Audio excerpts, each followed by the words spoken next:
Seigneur, me voici avec mes dons, ma vie.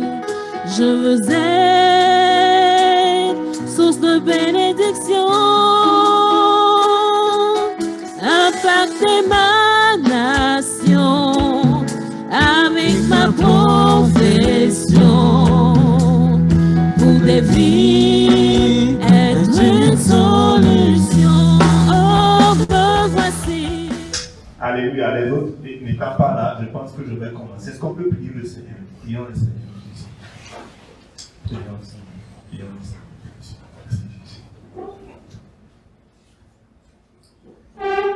Seigneur, nous voulons te bénir, Seigneur. Nous voulons te glorifier. Tu es le centre. Tu es le centre. Tu es le Seigneur. Et nous nous approchons de toi ce soir.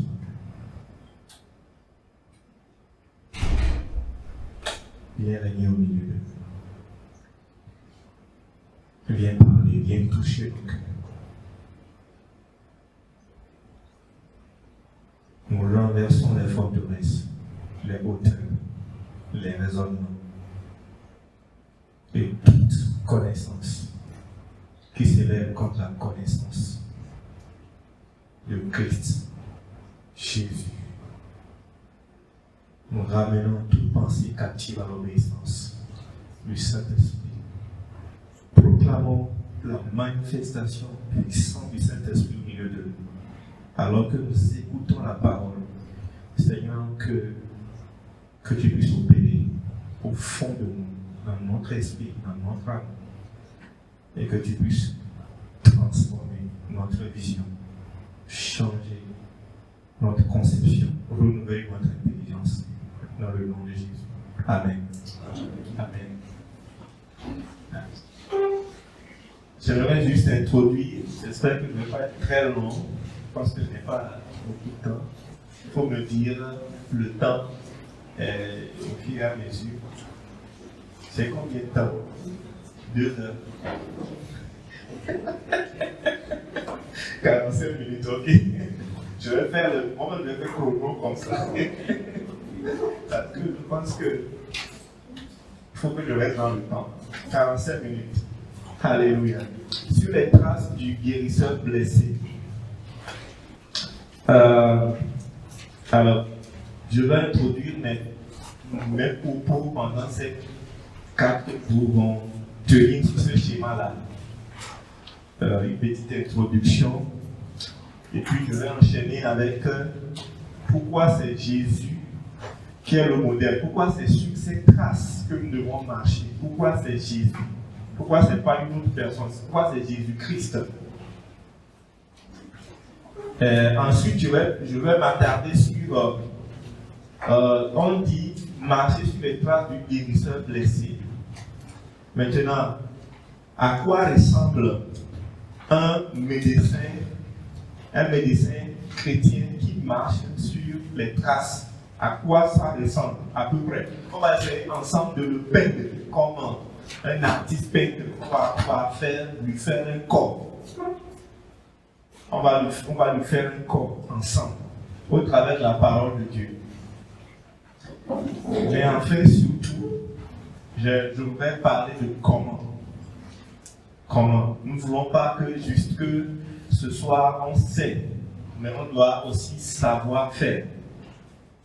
Pour que, en faisant, nous ayons le caractère, nous ayons les attitudes intérieures. Donc, comment? Et je suis sûr que le pasteur Ravi aussi va nous conduire sur un modèle afin qu'à la fin dimanche, nous partons avec des choses précises dans la tête. Une définition claire du médecin chrétien et les prochaines étapes, en fonction de là où vous vous trouvez, les prochaines étapes que vous devez franchir pour atteindre ce standard. Le standard que Jésus-Christ nous a laissé. En introduction, je pense que Ali a abordé notre monde est en train de traverser une période où on a l'impression que tout va dans tous les sens.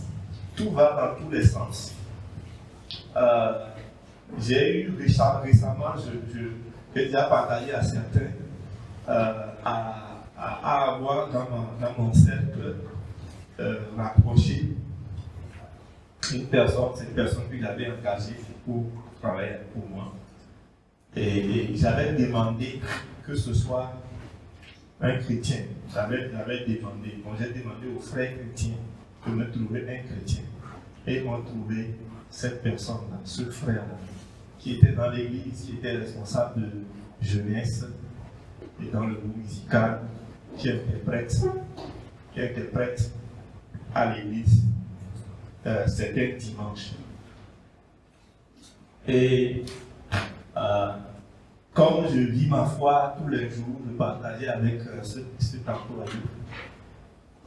Un jour, je découvre qu'il y a quelque chose qui ne va pas. Il a commencé par parler d'un certain nombre de choses. Je ne comprends pas. Il dit, ça a commencé d'abord avec mes enfants. Il dit, mais est-ce que vous savez qu'en Dieu, il y a le mal et le bien? Alors, il prend un verset je crois, de 1 Samuel, ou de Samuel, où Saül est allé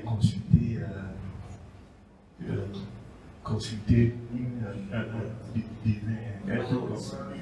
voyante. Et dans une portion, on parle du mauvais esprit de Dieu. Mauvais esprit de Dieu qui tourmentait Saül. Et donc, il prend cela et il commence à faire toute une théorie, disant que est-ce que vous savez qu'il y a dans Dieu, il y a les deux, il y a le mal et le bien. Bon, on pensait que c'est quelqu'un qui se posait des questions. Mais au fur et à mesure, on a constaté que c'est une personne qui est entrée dans quelque chose vraiment de très profond par rapport à la spiritualité. Il a commencé par me parler d'une certaine spiritualité. Et il appelle ça la spiritualité africaine. Dans cette spiritualité africaine, il y a beaucoup de choses qu'il a commencé par débiter. D'abord, la parole de Dieu n'a aucune importance. La parole de Dieu est toute petite devant toutes les connaissances qui existent. La parole de Dieu n'est qu'un plagiat mal fait de toutes les connaissances spirituelles africaines qui ont existé. J'ai commencé par m'étonner, mais c'est quoi toutes ces histoires? J'ai écouté des choses tellement. Jésus-Christ, oh Jésus, il y a eu des Christ. Des Christ ont existé. Il y a des Christ, ce sont des lumières qui apparaissent dans le temps et dans l'histoire. Donc il y a plusieurs Christ. J'ai dit, ça là, c'est nouveau pour moi, je commence pas à apprendre des nouvelles choses. Donc il y a plusieurs Christ. Et Jésus-Christ, Jésus, lui aussi, c'est quelqu'un aussi là, il a décidé de choses. Mais la plupart de ce qu'il a dit n'était que des répétitions, des choses que les anciens de l'Égypte et de l'Afrique avaient déjà dit, avaient déjà écrit. Il dit, mais où sont les preuves de tout ce que tu racontes? Donne-moi des documents, montre-moi des choses. Il n'avait pas de documents, il dit, c'est des vidéos. Les fil à aiguille me parle de son illumination. Il était chrétien avant. Oui, j'étais chrétien. J'ai lu toute la Bible. J'ai lu la Bible, je l'ai étudiée, je l'ai lue. Je connais la Bible. Mon ami, fais attention. Je connais la Bible là. Va doucement. Moi-même qui suis ici, là, je n'ai pas dit que je connais la Bible. Mais il dit non, moi j'ai étudié la Bible et j'ai vu que la Bible a des contradictions, la Bible a des choses incohérentes. Il y a des comment il appelle ça, des théories infondées, il y a des mythes.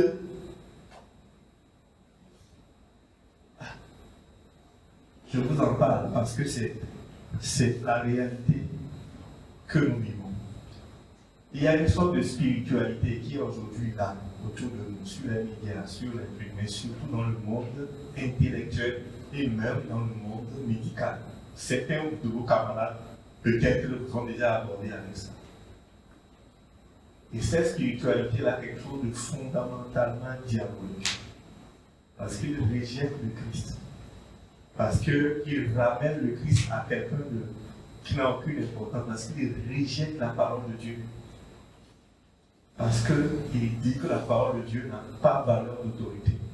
Que c'est juste quelque chose, oh, il y a de bons conseils dedans, mais pas plus. Il y a plus. Il y a plus. Il y a plus. C'est autour de nous. Et cette spiritualité égyptienne, vous savez, c'est tout cela qui est derrière la rose, quoi, qui est derrière la franc-maçonnerie. Tout puise là. Aujourd'hui, on met ça aussi dans ce qu'on appelle le panafricanisme parce que, voilà, le blanc nous a trop oppressés. Maintenant, il faut qu'on ait la liberté. Et pour cela, il faut qu'on se débarrasse de tout ce qui vient de l'Occident, y compris le christianisme, afin d'être libre pour réfléchir, pour prendre nos propres choses, nos propres valeurs. Voilà ce dans quoi, par la ruse et le mensonge, le diable va nous mettre. Et vos profs sont dans ces choses-là. Nos profs sont dans ces choses-là. Ils viennent au cours, ils vont vous en parler. Petit à petit. Petit à petit. Ils vont vous en parler. Mais si vous êtes dans la parole, fondé dans la parole, vous allez tenir. Mais si vous n'êtes pas fondé dans la parole, vous allez vous éprouver. Je fais un petit résumé parce que j'ai eu des discussions avec ce monsieur et j'ai vu que si je n'étais pas quelqu'un qui était fondé dans la parole de Dieu, j'allais sombrer dans le doute. J'allais sombrer dans le doute parce que je ne peux pas tout vous dire ici. Et j'ai vu combien c'est important quand même la parole. Et de la méditer et de la posséder à l'intérieur de notre cœur. Donc nous sommes dans une situation complexe. Je commence par le bas, la spiritualité égyptienne. Qui a déjà entendu parler de ça? Levez les mains si vous avez déjà entendu parler de ça.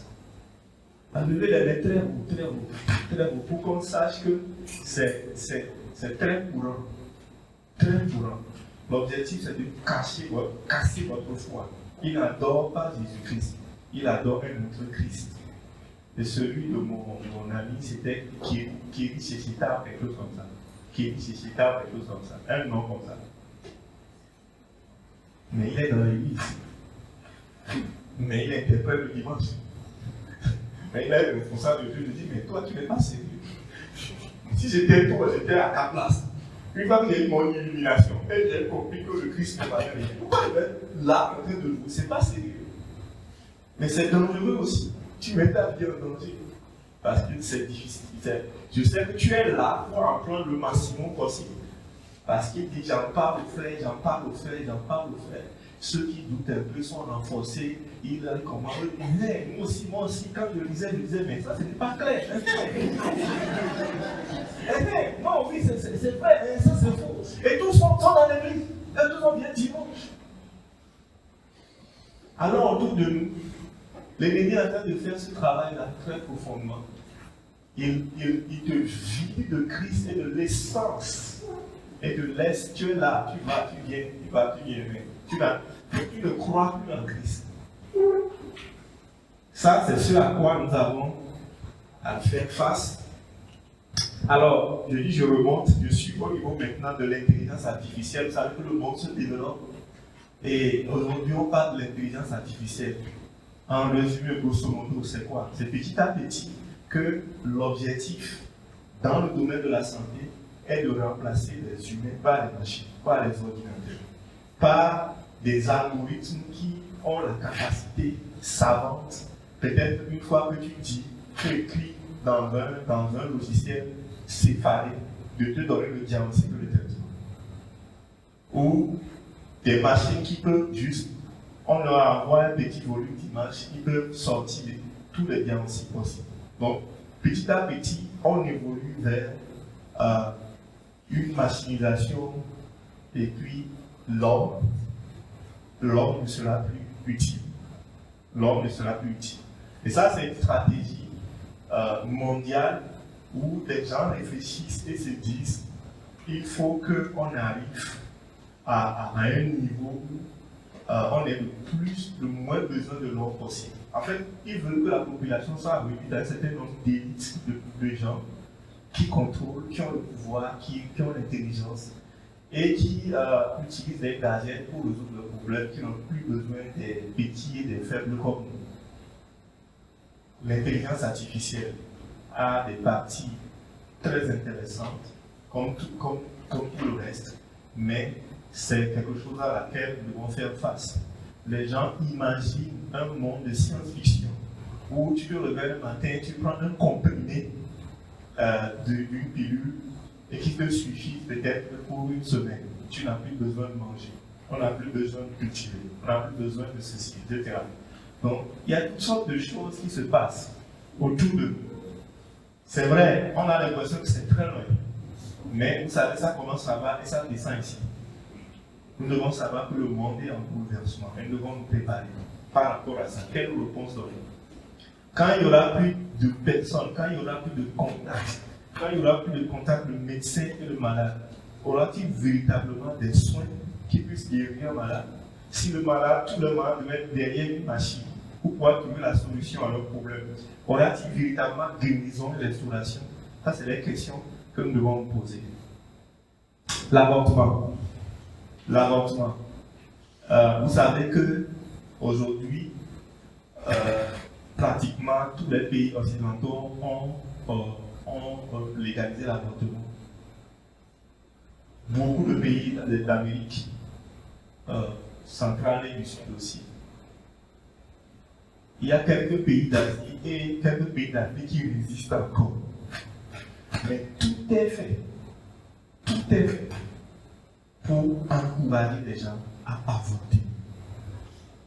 Tout est fait pour encourager les gens à avorter. Des finances, des moyens, des lobbies, des groupes travaillent tous les jours pour que chaque pays légalise l'avortement. Chaque pays doit légaliser l'avortement. Ça, c'est bien calculé, c'est bien planifié. Je vous dis toujours, il y a des gens qui pensent que le monde a beaucoup de problèmes parce qu'on est trop nombreux et qu'on n'a pas suffisamment de ressources et qu'il faut réduire drastiquement le nombre. Quand on réduit le nombre de personnes, on aura suffisamment de ressources qui va être distribuées à tous, on sera tous riches. Et puis, voilà.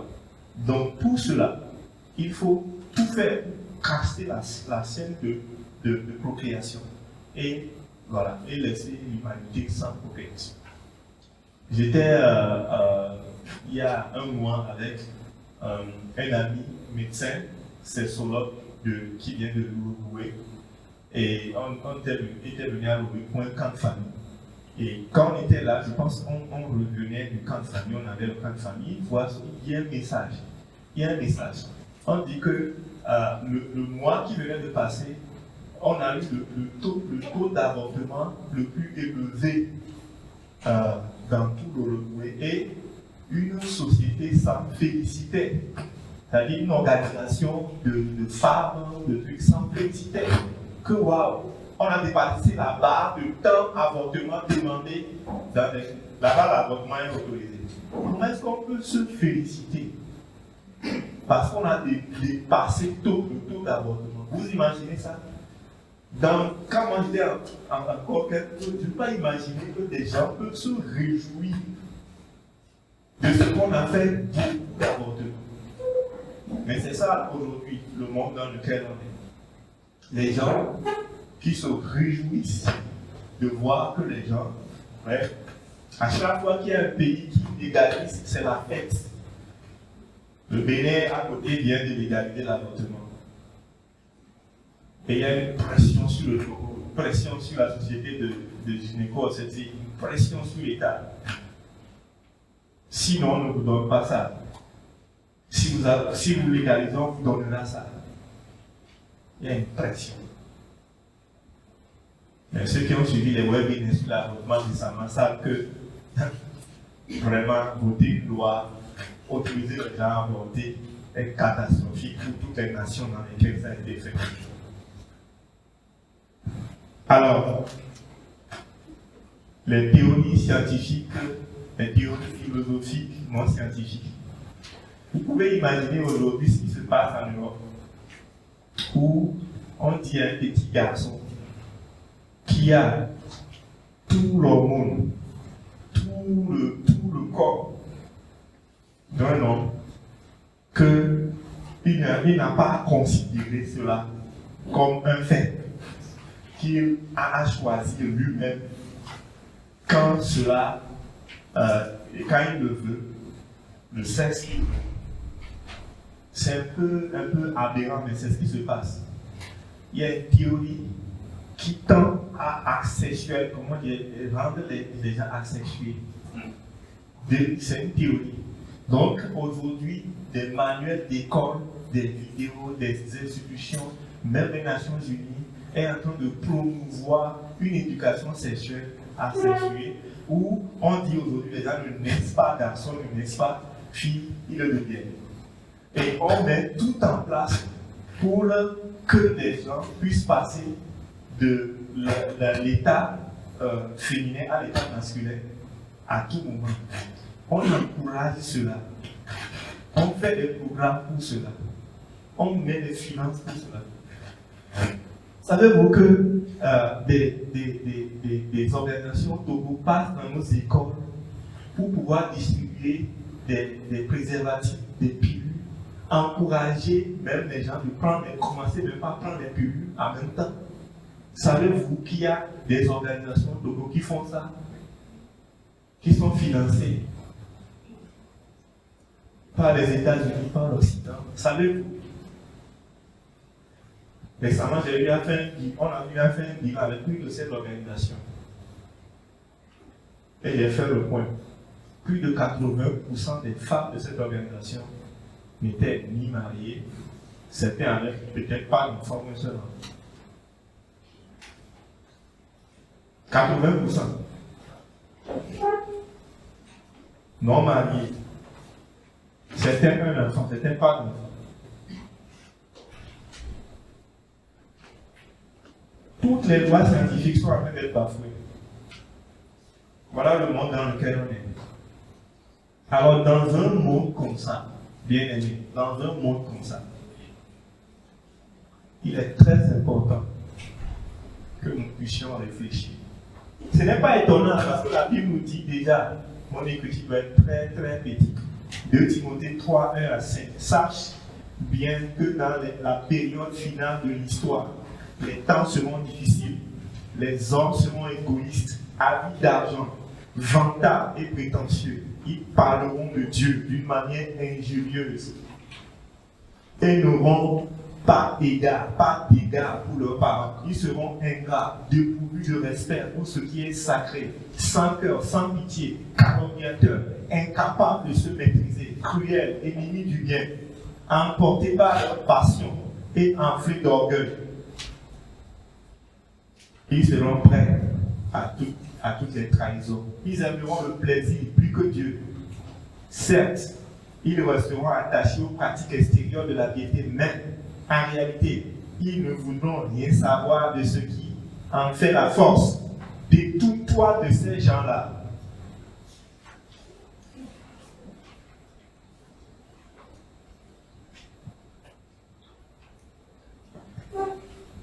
Dans un monde qui est comme sur un bateau qui chavire, ne sachant pas à quelle direction aller, nous avons besoin d'un ancre. Il y a quelqu'un qui nous a fait un exercice la dernière fois. Et c'était intéressant. Je vais vous le faire. Ceux qui connaissent ça, il ne faut pas parler.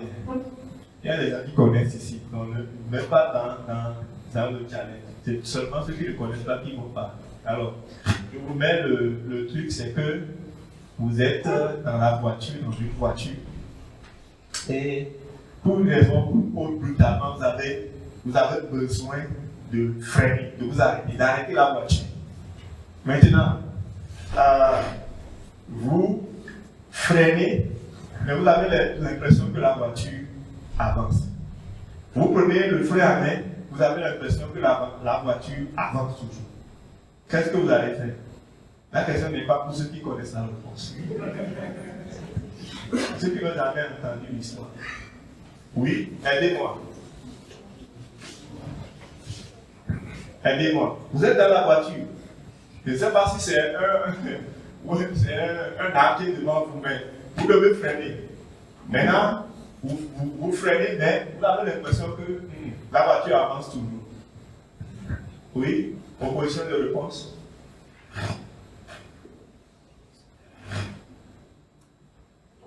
Oh. Oui. Va sauter de la Peut-être que tu auras quelques fractures, sinon tu vas éviter la mort au lieu de. Tu prends quelques fractures au lieu de la mort, c'est ça? Oui, autre réponse? Autre réponse? Oui? Oui? Pardon? Tu prends le contrôle de la voiture. Il y a tellement d'obstacles, même si tu tournes le volant, tu vas rencontrer encore d'autres obstacles. Il faut que tu t'arrêtes. Oui? Oui? Tu vas chercher monter pour le Dieu là. Il n'y a pas de montée. Les obstacles sont déjà devant toi. Pardon? Tu regardes les vitesses, tu as fait tout ça, tu as l'impression que la voiture avance toujours. Oui? Pardon? Tu retires la clé. Oui, tu as retiré la clé, mais là, tu as l'impression que la voiture avance toujours.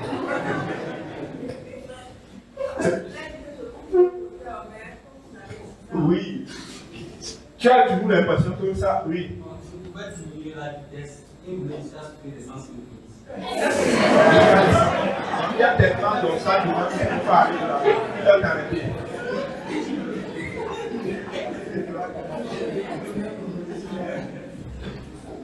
Si tu es dans une voiture, tu as éteint le contact, tu as mis frein avec tout ça, et que tu as l'impression que la voiture avance, ça veut dire quoi? Pardon? Ça veut dire que le problème est à ton niveau. Le problème n'est pas au niveau de la voiture, le problème est à ton niveau. Maintenant, comment est-ce que tu peux vérifier ou vérifier pour que tu te rassures que non, c'est dans ma tête que ça ne va pas? Oui. Voilà. Tu peux voir le dehors, tu n'as pas suivi le coupable. Tu vois le dehors pour regarder quelque chose de fixe. Pour regarder quelque chose de fixe. Tu regardes si ce qui est fixe, un immeuble par exemple. Ok? Si l'immeuble ne bouge pas, d'accord? L'immeuble ne bouge pas. Ça veut dire que je suis arrêté. C'est juste une impression que j'ai. Ok? Parce que si je suis toujours en mouvement, normalement, je dois dépasser l'immeuble. Mais si je tourne, je vois l'immeuble qui est toujours fixe. Ça veut dire que ma voiture s'est arrêtée et que c'est dans ma tête. Et c'est à mon niveau qu'il y a un problème. Que ce n'est pas la voiture. Donc, lorsqu'on n'a plus de repère, il faut chercher quelque chose de fixe. Il faut voir quelque chose de fixe. Quelque chose de sûr, quelque chose d'établi. Et la chose qui est établie, qui est ignorante, c'est la parole de Dieu. C'est la parole de Dieu. Tout passera, mais la parole de Dieu ne passera jamais. Les mondes viennent et partent. La parole de Dieu demeure éternelle. Elle est scellée. Elle est sûre. Pour toi, dit Paul à Timothée, reste attaché à tout ce que tu as appris et reçu avec une entière conviction. Tu sais de qui tu les as appris et que depuis ton enfance, tu connais les Saintes Écritures. Elles peuvent te donner la vraie sagesse qui conduit au salut par la foi en Jésus-Christ. Car toute l'Écriture est inspirée de Dieu, est utile pour enseigner, refuter, redresser et apprendre à mener une vie conforme à ce qui est juste.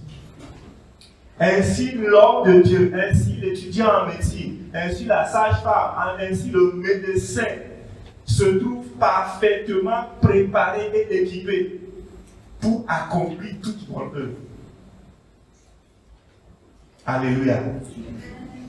La parole de Dieu doit être notre repère. Ça veut dire qu'elle doit être connue. C'est-à-dire que tu dois avoir la conviction que c'est vraiment la parole de Dieu. Tu dois rechercher pour toi l'assurance que ce n'est pas des histoires qui sont écrites ici, mais c'est la parole même de Dieu qui a été révélée dans ce document. Et tu dois t'approprier de cette parole-là et faire de cette parole-là ton sol immuable. Maintenant, quand toutes les choses vont bouger autour de toi, tu es certain d'une chose. Tu as une vérité immuable, tu as une sagesse immuable. La vérité biblique. Tu as un angle. La parole.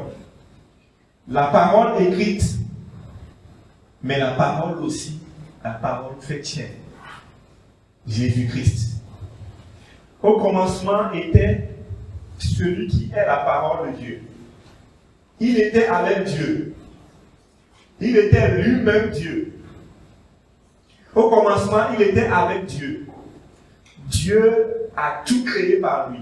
Rien de ce qui a été créé n'a été créé sans lui. En lui résidait la vie, et cette vie était la lumière des hommes. La lumière brille dans les ténèbres ne l'ont pas étouffé. Les ténèbres n'ont pas pu l'étouffer. Le repère, c'est la parole. Le repère, c'est la parole chrétienne. L'image du Père. L'image fidèle du Père. La révélation du Dieu invisible. Jésus-Christ. C'est notre modèle.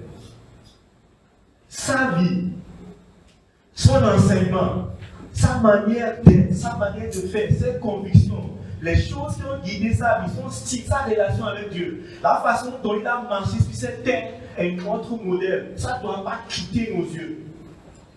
Il nous a montré, il nous a démontré, il nous a tracé clairement la manière dont nous devons faire. Nous devons être et vivre sur cette terre. C'est notre modèle.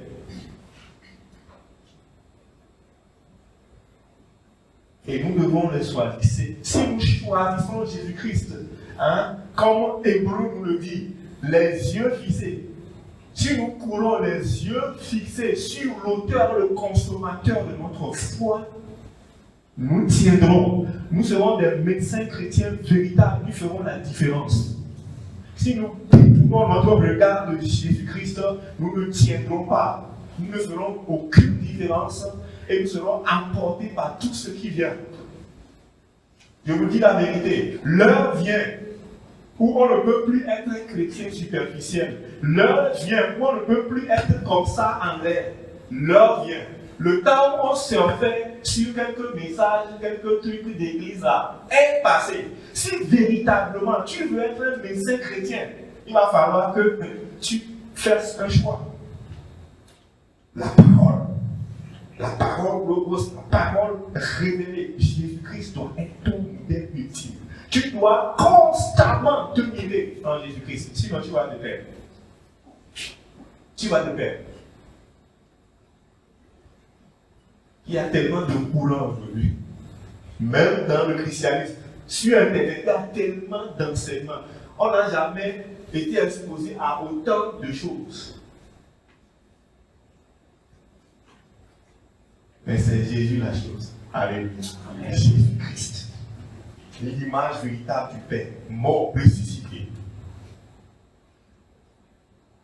Et c'est ce que les premiers chrétiens, les apôtres enseignent. Lisez la parole, lisez les épîtres de Pierre, lisez les épîtres de Jean, lisez ce que Paul dit.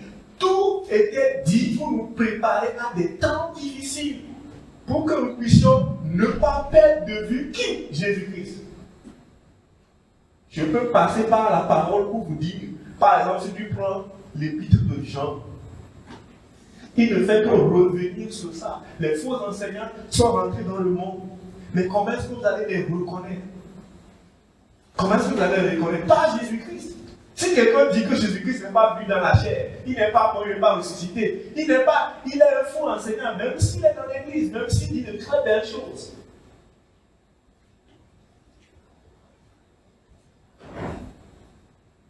Jésus-Christ.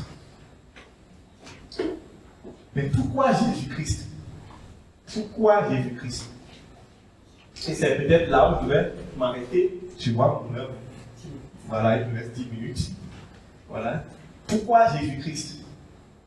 Ce n'est pas fortuit. Ce n'est pas juste que, oui, les chrétiens, oui, c'est vrai, on est chrétien, il veut faire voilà, comment dirais-je, publicité, c'est oui, Jésus-Christ. Non. Mes amis, c'est plus profond que ça. Pourquoi le personnel de santé, pourquoi l'agent de santé doit choisir Jésus comme modèle, doit composer avec Jésus-Christ? Parce que Jésus-Christ est l'arbre de vie. Alléluia. Jésus-Christ est l'arbre de vie. Notez bien cette phrase. L'arbre de vie que Adam et Ève devraient manger, ont mangé dans le jardin. C'est cette nourriture qui était à la fois spirituelle, psychique et physique. L'arbre de vie qui était dans le jardin. On dit, vous pouvez manger de tous les arbres. Il y avait l'arbre de vie. Et cet arbre de vie là, c'est Jésus-Christ. La parole de Dieu. Je vais demain vous prouver ça. C'est Jésus-Christ. Et cet arbre de vie, cette nourriture que Adam et Ève mangeaient dans le jardin, nourrissait tout le être. Ça affectait l'esprit, ça affectait l'âme, ça affectait le corps. Et cela maintenait les trois aspects de l'homme en harmonie. Alléluia. C'est pour ça qu'il ne pouvait pas avoir de maladie ni de mort. Parce qu'il y avait cet arbre de vie qui venait de l'esprit, qui nourrissait l'esprit, affectait l'âme, affectait le corps, et tout était en équilibre. C'est le péché qui a amené le déséquilibre. Et donc la maladie, et donc la mort. Mais dans le jardin, l'homme qui a été créé, corps, âme, esprit, a été instruit par Dieu et était nourri par Dieu, par l'arbre de vie, afin que cet homme-là soit esprit, âme et corps, contrôlé, dirigé par son esprit. Alors que l'esprit de Dieu habite en lui et dirige sa vie. Il n'est pas corps, âme, esprit, soumis à ses pulsions, soumis à ses émotions, soumis à ses passions, comme on a lu dans Timothée, mais il est sous contrôle de l'esprit. L'esprit de Dieu contrôle son esprit qui le guide à marcher, à vivre, à choisir ce qui ne le détruit pas. L'arbre de vie, c'était Jésus-Christ. Genèse 2, versets 8 à 10. Genèse 2.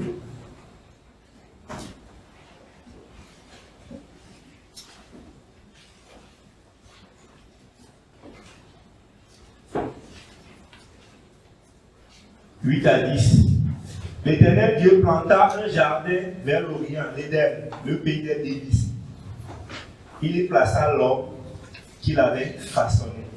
L'Éternel Dieu fit pousser du sol toutes sortes d'arbres, d'aspect agréable, portant des fruits délicieux. Et il mit l'arbre de la vie au milieu du jardin. L'arbre de la vie au milieu du jardin. Il plaça aussi l'arbre du choix entre le bien et le mal. Et vous savez, la vie qui a été traduite ici, normalement on doit mettre S. C'est un peu d'hébreu. Le mot qui a été utilisé est un mot pluriel, mais comme le français ne pouvait pas mettre la vie avec pluriel, c'est un peu compliqué parfois de passer à l'hébreu, de l'hébreu au français. Donc on a traduit la vie. Mais c'est l'arbre de vie avec S. La vie de Dieu, la vie physique, la vie spirituelle et la vie psychique. C'est-à-dire que cet arbre-là donnait tout l'élément nécessaire à l'homme pour être stable et équilibré. Vous savez aujourd'hui que si votre esprit est en désordre, tout votre corps peut être affecté. Si votre corps est en désordre, tout devrait. Si votre âme est en désordre, tout devrait être affecté. Mais dans le jardin, Dieu avait mis un arbre dont les fruits procuraient la vie à tous les aspects de la vie de l'homme. Proverbe 3, verset 18.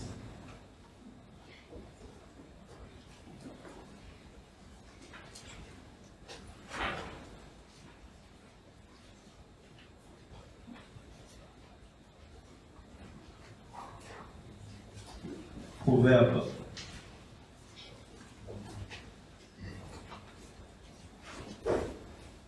Tu demandes aux gens, Proverbe, ça se trouve dans quel livre? Il y a quelqu'un qui a dit Proverbe, toi il est allé à la page de matière. Il a vu un qui est un. Il a dit, oh, Proverbe, ça peut être dans le Nouveau Testament. Ou bien, on a fait un quiz à la voiture, on a vu le niveau. Le niveau est très bas. Le niveau est très très bas. On a fait un quiz dans la voiture, le niveau est très très bas. Bien aimé, on doit relever le défi. Proverbe 3, 18.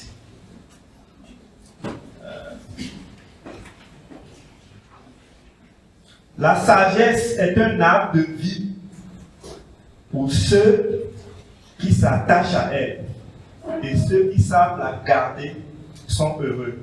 Alléluia. La sagesse est comment? Un arbre de vie. Un arbre de vie. Et ça, c'est la même vie là. La même vie là. Dont on a parlé. L'arbre de vie là. Dans le jardin. C'est la même vie. C'est le même mot qui est utilisé ici. 1 Corinthiens 1, 22 à 24. 1 Corinthiens, c'est avant quel livre? C'est avant quel livre?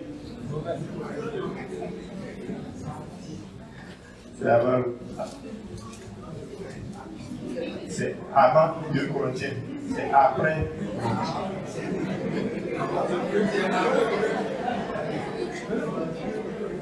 C'est après 2 Corinthiens, c'est après Romains, et c'est avant. Vous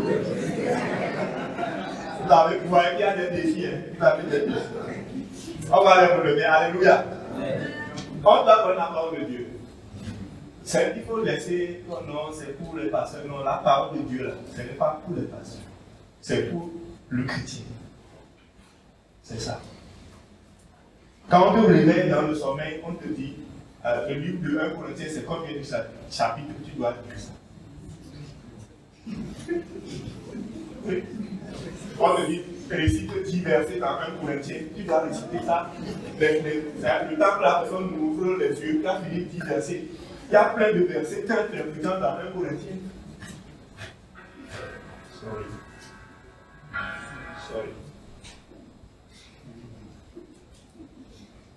Je vous distrais. 1 Corinthiens 1, 22 à 24. Je lis. Oui, tandis que d'un côté les Juifs réclament des signes miraculeux et que de l'autre les Grecs recherchent la sagesse, nous prêchons un Christ mis en croix.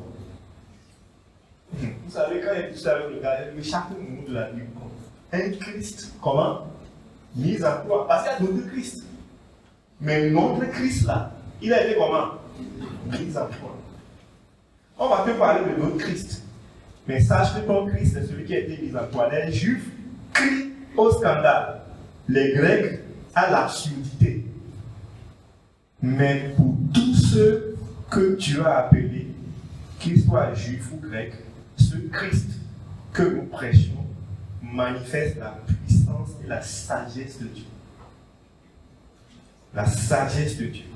La puissance et la sagesse infinie de Dieu. Vous savez, la sagesse, c'est aussi l'intelligence, c'est aussi la connaissance, c'est aussi la révélation. Et ce n'est pas seulement spirituel. c'est aussi un métier. Et c'est le Christ qui le révèle. C'est le Christ. C'est du Christ que ça vient. C'est du Christ que ça vient. Marc 14, verset 22. C'est le dernier verset que je vais lire. Le temps est fini. 14, verset 2.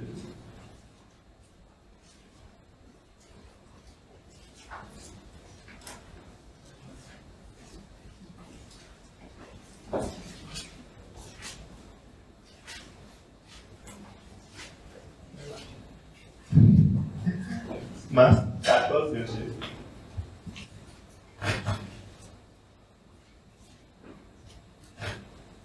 Au cours du repas, Jésus prit du pain, puis, après avoir prononcé la prière de reconnaissance, il le partagea en morceaux qu'il donna à ses disciples en disant, prenez, ceci est mon corps.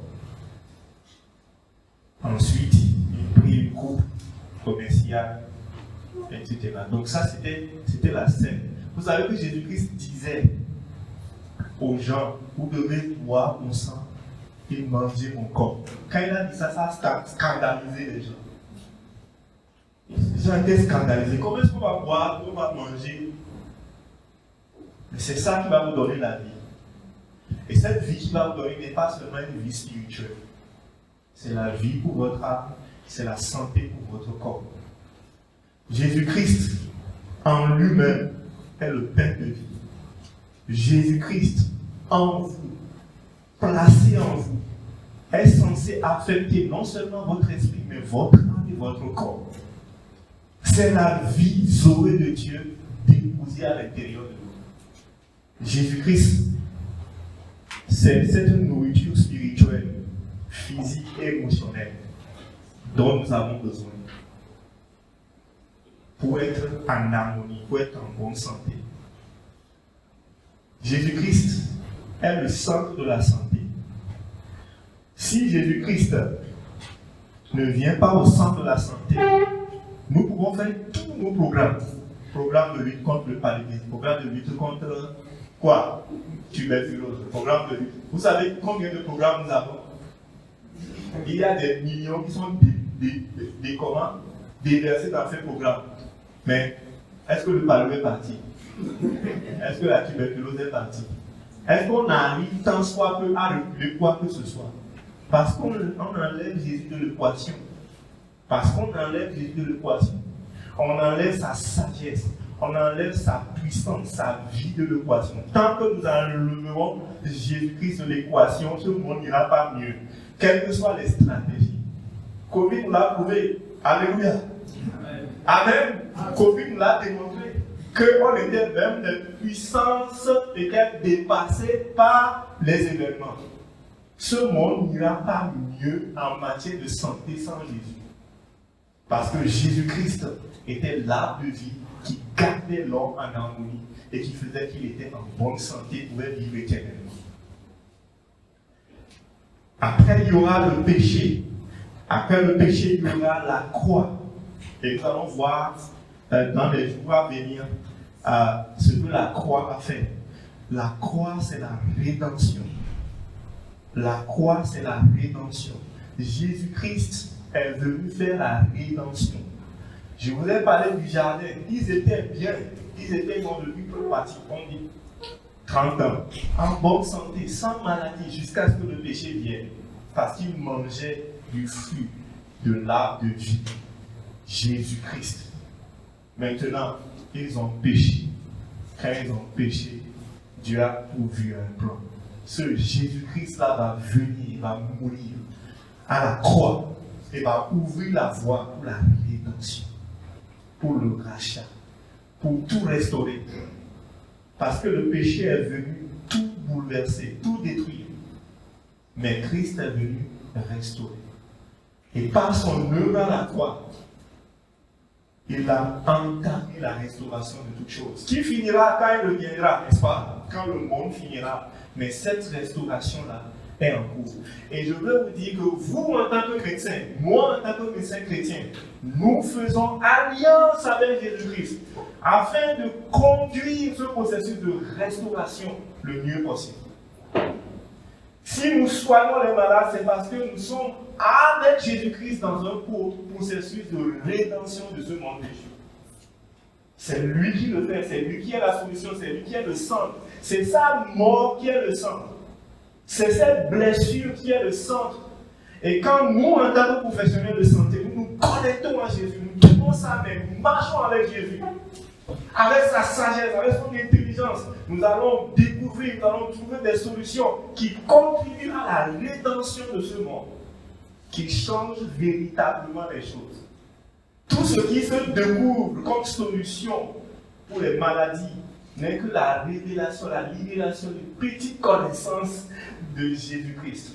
Mais nous qui l'avons en nous, qui avons sa puissance, sa vie en nous, nous qui croyons au scandale de la croix, nous avons plus.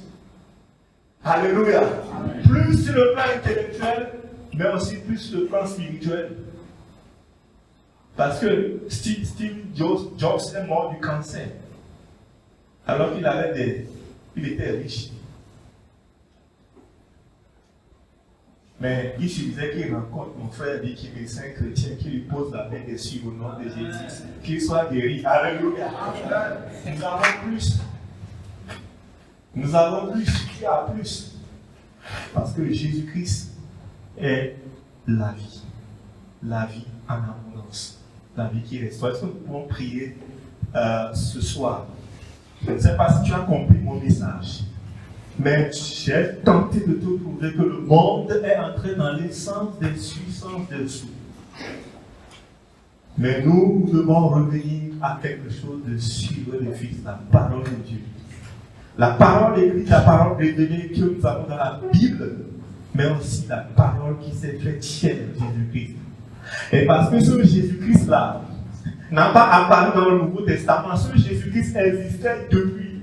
Il est le centre, il est le premier-né de la création. Par lui, tout a été créé. Tout a été créé par lui, pour lui. Le corps a été créé par lui, pour lui. Et c'est en lui qu'il y a la vie. Et cette vie-là, cette source qui était pour Adam et Ève, la nourriture qui les gardait en harmonie, corps, âme, esprit, qui faisait qu'ils pouvaient vivre éternellement, c'était l'arbre de vie, Jésus. C'est pour ça qu'aucune santé n'est possible sans lui. Sans lui. Et commence par prier, commence par dire Seigneur, je suis en train de voir que tu es le sang. Je suis en train de voir que c'est toi la parole qui est le centre. Et je voudrais vraiment, au cours de cette conférence, que tu te révèles à moi. Que tu te révèles à moi. Que tu me donnes une révélation de qui tu es. Parce que je ne veux pas quitter ici sans cette révélation. Je ne veux pas quitter ici sans cette révélation. Je ne veux pas quitter ici sans une connexion avec toi. Je comprends qu'en tant que médecin, en tant qu'agent de santé, sans toi, je ne fais que m'agiter. Mais avec toi, je peux faire des choses extraordinaires. Il y a encore sous le ciel des maladies incurables. Il y a encore sur mon ciel des cancers, des choses qu'on voit, on constate, on croise les bras et on regarde et les choses se passent. On pleure, mais rien ne change. Mais Jésus-Christ est venu. Je veux ce Jésus. Je veux ce Jésus. Révèle-toi à moi. Révèle-toi à moi. Révèle-toi à moi. Fais cette prière de tout ton cœur.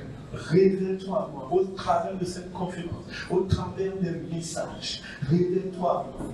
Jésus-Christ, son caractère, sa compassion, ça touche. Jésus-Christ, parfois, ne touchait même pas avant que les gens soient guéris. Jésus-Christ, il touchait le lépreux. Jésus-Christ, il était là, il redressait le paralytique. Jésus-Christ avait le discernement. Il pouvait savoir que c'est le démon qui est derrière cette maladie. Lequel le démon, la personne ne commençait pas à parler. Jésus-Christ, Jésus est en toi. Et doit se manifester, doit se révéler. On doit sortir des sentiers battus. Dieu veut que les médecins chrétiens fassent la différence. Là où ils sont placés maintenant, et les gens vont raconter que tu as vu ces gens quand tu les rencontres, quand un fou les rencontre, ils retrouvent la raison. Parce que Jésus-Christ peut guérir la schizophrénie. Seigneur, nous prions que tu te révèles à nous. Que tu te révèles à nous au travers de ta parole. Au travers de ta parole, durant ces 3 jours, Seigneur, nous voulons te voir. Nous voulons te voir. Nous voulons te voir. Nous voulons changer de niveau, changer de paradigme. Alléluia. Nous ne voulons pas changer de paradigme, changer d'attitude, changer de comportement. Nous focaliser, nous habiller, porter le parfum de Christ, porter l'image de Christ, porter la sagesse de Christ, porter l'intelligence de Christ, porter les solutions de Christ, porter la vie dans les centres là où tu nous places, la vie dans les lieux là où tu nous positionnes, la vie dans notre nation, la vie de Jésus qui se manifeste dans le système de santé, au niveau académique, au niveau des enseignants, au niveau de l'université, au niveau des hôpitaux, au niveau, Seigneur, des CMS. Partout, Seigneur, nous voulons que la vie de Jésus se répande. Le diable ne vient que nous détruire. La maladie a quelque chose de foncièrement diabolique. Bien-aimé, quand tu vois quelqu'un souffrir devant toi, tu dis, mais c'est pas possible. Dieu ne peut pas permettre que quelqu'un souffre à ce point. Piégé, emprisonné, malheureux, tu es triste au fond de ton cœur et tu es là impuissant. Mais Jésus est venu vous donner la vie en abondance, la vie qui coule en abondance. Que la parole de Dieu se révèle à nous, que Jésus se révèle à nous. Je prie que pendant que les enseignants vont passer ici, Seigneur, que nous puissions voir Jésus, que nous puissions nous connecter à Jésus, que nous puissions nous consacrer à Jésus, que nous puissions fléchir nos vies devant Jésus, que nous puissions abandonner nos vies à Jésus, que nous puissions nous laisser sous le contrôle de Jésus, que Jésus désormais puisse prendre la première place dans notre pratique médicale, au nom de Jésus, Seigneur. Merci Seigneur Jésus. Merci Jésus.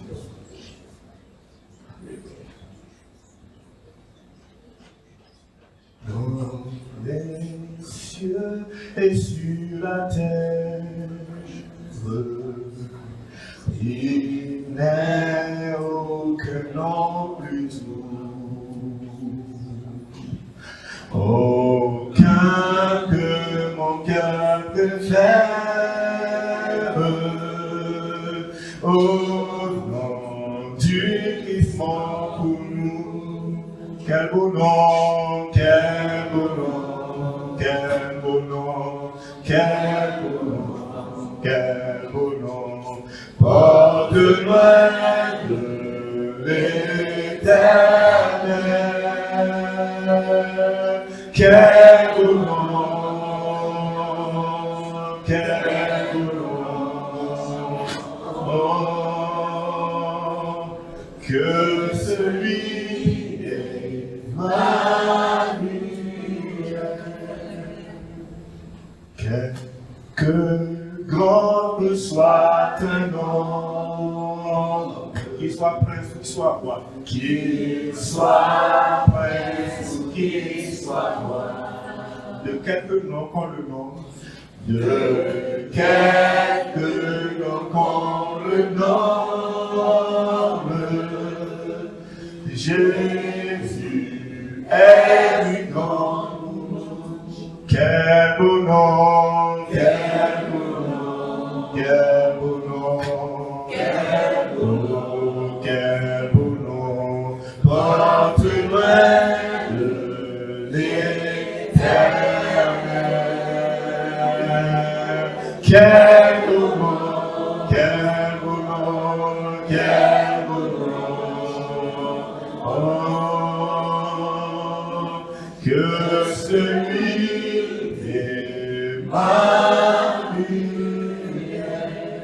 laissez la fin des archanges. Laissez la fin des archanges. Porte des noms glorieux. Porte des noms glorieux. Mais le plus beau nom des anges. Mais le plus beau nom des anges. pourrait-il me rendre heureux? Pourrait-il me rendre heureux? Quel beau nom! Oui, quel beau nom! Oh, quel beau nom! Porte-moi de l'éternel. Alléluia! Quel beau nom! Quel beau nom! Que celui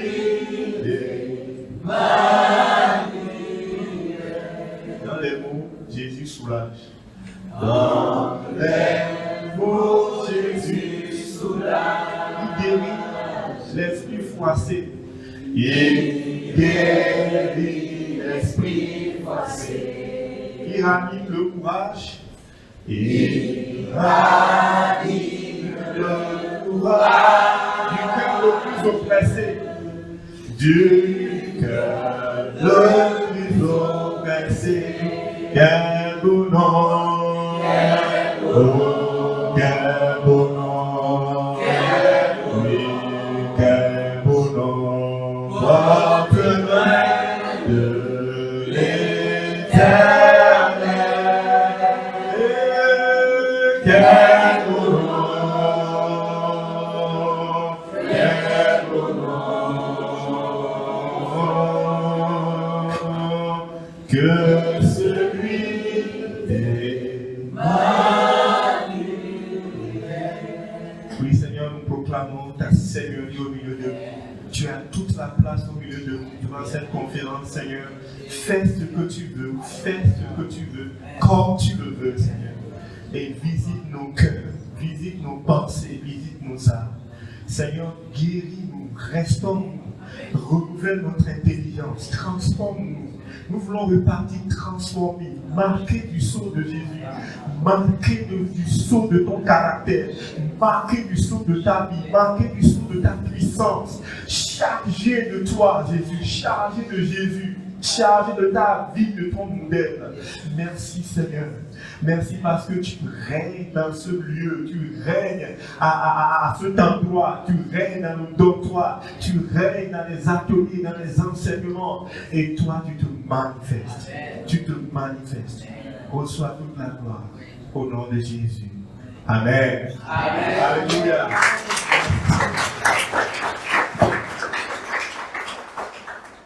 Gloire à Dieu.